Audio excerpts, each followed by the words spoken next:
ecco un bau grosso. Daniele. Daniele. Uci, sento odore. Cos'è salto? Ippopotamo. Chi vuoi che sono di tuo Come animale? sono più attivi gli animali d'estate? Chi vuoi tutti che li- sono? Chi vuoi che sono? Morti. Ecco Ecco, una. proprio morti, gli ippopotami sono dentro l'acqua Il strana. mio animale. Invece guarda adesso come Chi si vuoi che sono muove. del tuo animale? L'ippopotamo. Guarda che esce fuori con la Ippopotamo. testina. Quando esce si fa un bagno? Mo esce lui nel caso. Aspetta, vuoi che te la tengo io? Vedi? Facciamo così, Lele, tu spingi.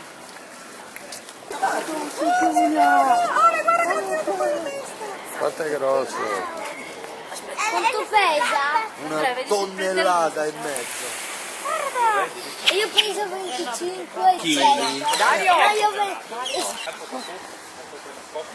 Guarda Giugia, che grandi!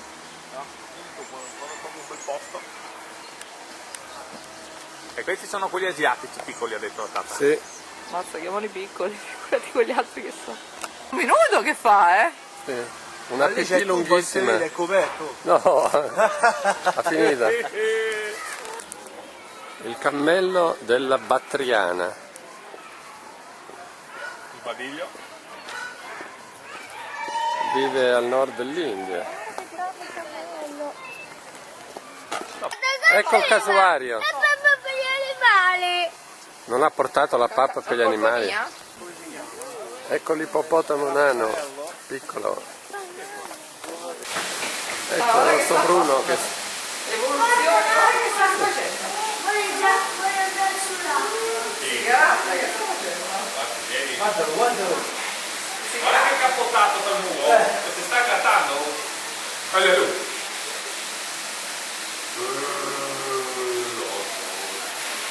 Mi arriva un altro. No, non mi piace.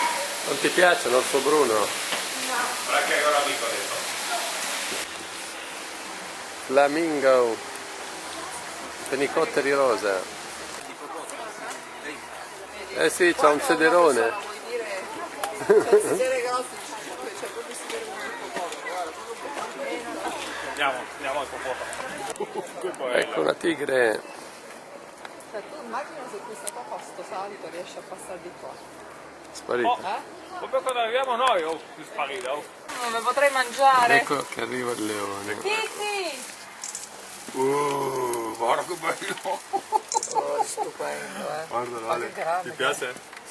Forse sente che gli stanno portando da È un mangiare. leone asiatico. Grosso. Ma hai visto la criniera sotto la pancia? Può essere? Perché lo vedo che gira tanto, quindi vuol dire che sta aspettando cibo. Non ho